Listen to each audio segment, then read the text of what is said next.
pop-up notifications getting annoying on your Samsung Galaxy S26, S26 Ultra, and Plus? Let's quickly turn them off and keep your screen clean and distraction-free. Open up Settings, then go to Notifications. Here, tap on Notification Pop-up Style. First, make sure it's set to Brief.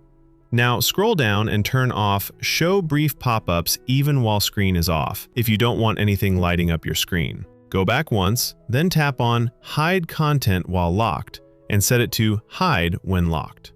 Now go back again and open Advanced Settings, then Floating Notifications, and make sure this is turned off. And just like that, all pop-up notifications are disabled on your device. But if you only want to turn off pop-ups for a specific app, go back to the Notifications page, tap on App Notifications, pick the app, then adjust its pop-up style and lock screen visibility the same way. That's it. No more annoying pop-ups, just a clean and quiet screen.